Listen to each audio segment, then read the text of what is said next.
Vamos a comenzar con la mesa de comunicaciones. Voy a presentar en primer lugar a mi izquierda al profesor doctor Xavier de Hoop, licenciado y doctor en Derecho por la Universidad del País Vasco, licenciado en Ciencias Políticas por la Universidad Complutense de Madrid y también en Historia por la UNED. Lleva varios años en nuestra universidad enseñando en varias de las asignaturas del grado en Derecho. Está acreditado como profesor y tiene un sexenio de investigación y es autor de la monografía titulada La protección de las minorías nacionales en el Consejo de Europa, además de varios artículos y comunicaciones en congresos. En esta comunicación que nos trae en el día de hoy quiere tratar brevemente algunos problemas jurídicos sobre la aplicación del derecho internacional humanitario a las guerras cibernéticas o híbridas, como por ejemplo, ¿puede considerarse un ciberataque un ataque armado? ¿Cuándo son los estados responsables internacionalmente de un ciberataque? ¿Pueden considerarse los ciberataques crímenes de guerra? Pues nada, tiene la palabra ya el doctor Xavier de Hoop con la ponencia del Derecho Internacional Humanitario en las guerras cibernéticas e híbridas. Muchas gracias, Iván, compañero y sin embargo amigo, por esa amable presentación. Hay una conocida frase que dice que todo es válido en el amor y en la guerra.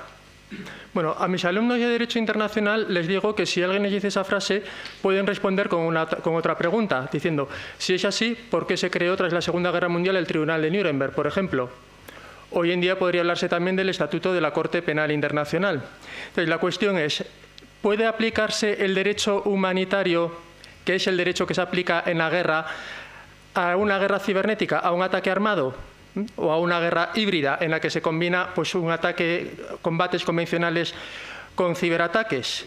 Bueno, Internet es una herramienta que tiene un doble uso, puede tener un uso bueno y un uso malo. Entonces, ¿qué respuesta da el derecho humanitario a ese uso malo? Bueno, hay que diferenciar varios usos malos. Por un lado, puede utilizarse para la delincuencia común, la ciberdelincuencia, que en Europa tiene algo de regulación. Existe un convenio de 2001 sobre ciberdelincuencia del Consejo de Europa. Puede utilizarse con el ciberterrorismo, que también está regulado en concreto los ataques informáticos contra la aviación civil. Como consecuencia del 11 de septiembre se hizo un convenio sobre aviación civil que, entre otras cosas, prohíbe los ataques informáticos contra la aviación civil. Y también puede utilizarse en la guerra. Bueno, en el caso de la guerra no existe una regulación específica, no existe ningún tratado específico que regule el uso de Internet en la guerra, pero podría aplicarse normas previstas para la guerra, para otras situaciones a una guerra cibernética, a un ataque cibernético o el derecho consuetudinario.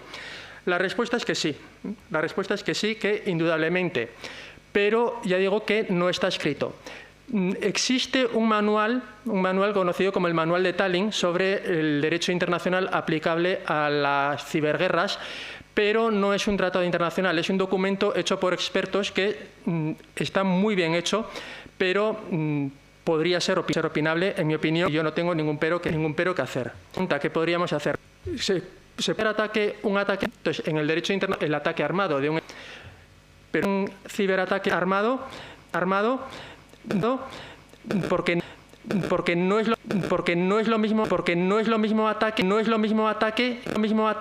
que ataque armado, no es lo mismo. Por ejemplo, tras el 11 de septiembre, en el que se estrellaron los aviones contra las Torres Gemelas, el Consejo de Seguridad lo califica como ataque, pero evita la palabra armado. Aquí, bueno, fue una resolución que se adoptó por unanimidad y como forma de consenso para lograr esa unanimidad se calificó como ataque, pero no ataque armado. Entonces, un ciberataque es un ataque, está claro.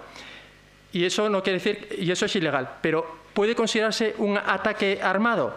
Bueno, en las definiciones que tenemos sobre agresión en derecho internacional, un ciberataque no encajaría bien. Por ejemplo, en el Estatuto de la Corte Penal Internacional viene una definición de agresión y está pensado pues, para un ataque convencional de toda la vida, pues un bombardeo a un Estado, una invasión, bloqueo de puertos. Entonces, un ciberataque no encaja muy bien con esa definición de ataque armado. En el manual de Tallinn, que he comentado, hecho por expertos, por un panel de expertos, ahí considera que un ciberataque sí puede considerarse un ataque armado, pero establece unos requisitos. Y esos requisitos, pues bueno, hay que verlos siempre de forma restrictiva. Entonces, de esos requisitos o esos criterios que tienen en cuenta para ver si se puede considerar como ataque armado un ciberataque, bueno, el más importante de ellos sería el de la severidad. El de la severidad habría que ver los daños que causa. Habría que ver los daños que causa, pero en principio hay que considerarlo siempre de forma restrictiva a la hora de considerarlo un ataque armado.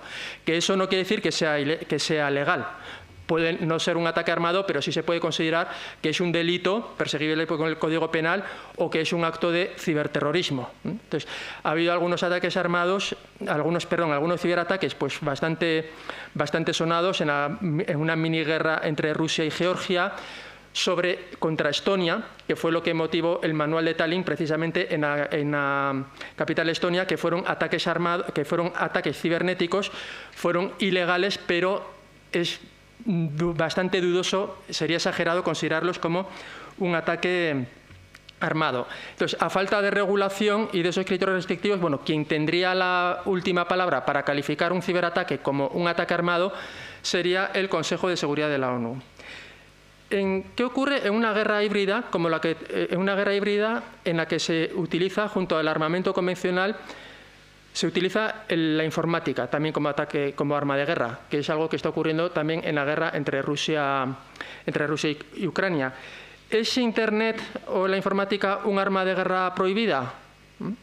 Bueno, la respuesta es que no. No hay ningún tratado, hay tratados que prohíben ciertas armas en guerra, entre ellos no está Internet. Y la norma hay armas que no están reguladas en un momento, futuras, que pueden utilizarse en la guerra. Entonces, Internet como tal no está prohibido en la guerra. Es más, un ciberataque puede incluso tener ciertas ventajas, porque puede evitar una destrucción física. O sea, un ciberataque, ningún ataque es bueno, pero un ciberataque pues, puede tener consecuencias menos negativas que un ataque convencional, porque puede ocasionar pues, menos pérdidas de vidas humanas o menos destrucción física. Bueno, ¿se aplica el derecho internacional humanitario a una guerra híbrida o a los ataques cibernéticos? La respuesta es que sin ninguna duda. Vamos a examinar algunos de los principios fundamentales del derecho internacional humanitario. El primero de todos es el principio que se conoce como el de distinción. Entonces, en una guerra hay que distinguir entre combatientes y no combatientes. Este es un principio básico de toda guerra. Otra cosa es que se cumpla. Otra cosa es que se cumpla o no. También he escuchado que en una guerra la forma más fácil de sobrevivir es vestirse de caqui y ponerse un casco, porque la mayoría de las víctimas suelen ser civiles. Pero una cosa es lo que ocurre en la realidad y otra cosa es lo que dice la norma. La norma dice que hay que distinguir entre combatientes y no combatientes. Esto se aplica tanto entre quienes atacan como entre quienes son atacados. En principio, solo los combatientes tienen derecho a atacar. Solo los combatientes pueden participar en las hostilidades. No está prohibido que participen civiles, pero si participa un civil sin formar parte de las Fuerzas Armadas en la guerra y es detenido, pues no tendría estatuto de prisionero de guerra, mientras que un miembro de las Fuerzas Armadas sí lo tendría. Y también esto se aplica en los atacados. Entonces, las normas de derecho humanitario prohíben el ataque a objetivos civiles. Hay que diferenciar claramente entre objetivos civiles y objetivos militares. Y esto se aplica no solo en una guerra convencional, sino que se aplica también en una guerra cibernética o en ataques informáticos. Por ejemplo, un ataque informático destinado a impedir comunicaciones entre miembros de las Fuerzas Armadas del Estado enemigo sería legal. Un ataque cibernético contra un aeropuerto militar, pues también sería legal. En cambio, un ataque cibernético contra servicios de emergencias o contra suministros esenciales no sería legal. Entonces, con la informática hay que respetar el principio de distinción. También hay que respetar otros principios que son fundamentales, que son el principio de proporcionalidad y el principio de precaución. Como he dicho, en la guerra no vale todo. Entonces, hay que atacar solo objetivos militares y además de forma proporcionada, que no cause sufrimientos innecesarios. Y hay alguna serie de normas que prohíben, por ejemplo, aterrorizar a la población en la guerra. Esto se aplica en la guerra convencional y también se podría aplicar en una guerra cibernética. También está prohibido el ataque a ciertas infraestructuras civiles, como presas o centrales nucleares. Otra cosa es que se respete, como vemos en Ucrania, pero la norma prohíbe ataques contra infraestructuras que pueden ser peligrosas para la población civil, como las presas o como las centrales nucleares. Pues aquí lo mismo se aplicaría a un ataque cibernético, o ataques a bienes que son necesarios para la supervivencia, está prohibido también ataques que pueden provocar hambre, que pueden afectar a la alimentación de la población. Lo mismo serviría para ataques informáticos, lo mismo serviría para ataques a servicios médicos, y también Internet también se aplicaría a un ciberataque las normas que prohíben la perfidia. Bueno, ¿qué es la perfidia? La perfidia sería una herramienta de guerra en la que se pretende aprovecharse de la buena fe del enemigo. Entonces, sería aprovecharse de la buena fe del enemigo para causar daños. No vamos a entrar en muchos detalles, pero se diferencia entre perfidia y estratagema. Entonces, estratagema es una forma de intentar engañar al enemigo, pues por ejemplo, mediante camuflaje, o como se hizo en la Segunda Guerra Mundial, de intentar hacer creer que el ataque va a ser por un lugar y atacar por otro. Entonces, eso son estratagemas que están permitidas. Lo que está permitido como perfidia, que sería aprovecharse de la buena fe, sería, por ejemplo, utilizar de forma indebida la bandera de la Cruz Roja. Utilizar la bandera de la Cruz Roja, por ejemplo, para engañar al enemigo, o utilizar la bandera blanca de rendición y utilizarlo para una emboscada. Entonces, esa forma de ataques, aprovechándose de la buena fe del enemigo, se llama perfidia y está prohibido. Lo mismo se aplicaría a un ataque cibernético. En un ataque cibernético también estaría prohibida la perfidia. Bueno, ¿son responsables los estados internacionalmente de un ataque cibernético ilegal? Bueno, la respuesta es que sí, pero depende. Aquí también se pueden plantear en la práctica algunos problemas. Un Estado es responsable cuando un acto ilegal lo hacen órganos del Estado. Entonces, si quienes cometen un ataque cibernético son miembros del Estado, son miembros de las Fuerzas Armadas o miembros de una agencia de espionaje, entonces aquí, sin duda, sería responsabilidad del Estado. También los Estados son responsables de lo que hacen personas privadas, pero que ejercen tareas públicas. Bueno, un ejemplo fácil de entender. Una agencia, vamos a pensar en una empresa de seguridad privada, pero que realiza una tarea que le encarga el Estado, que le hace una contrata. Entonces, en esos casos, lo que hacen también es responsabilidad del Estado. Entonces, lo mismo se podría aplicar a los ataques informáticos. Lo que hacen los particulares también es responsabilidad del Estado si actúan bajo su control. Entonces, ¿qué es lo que ocurre si un ataque informático que lo hacen personas que no son funcionarios, que no forman parte de la estructura del Estado? Bien, si lo hacen con orden del Estado y bajo control del Estado, entonces también es responsabilidad suya. Y también puede ocurrir que lo hagan personas que no controlen el Estado, pero que el Estado lo asuma. Por ejemplo, en la guerra de Ucrania puede ocurrir que haya cibervoluntarios que ataquen al otro bando. O también puede ocurrir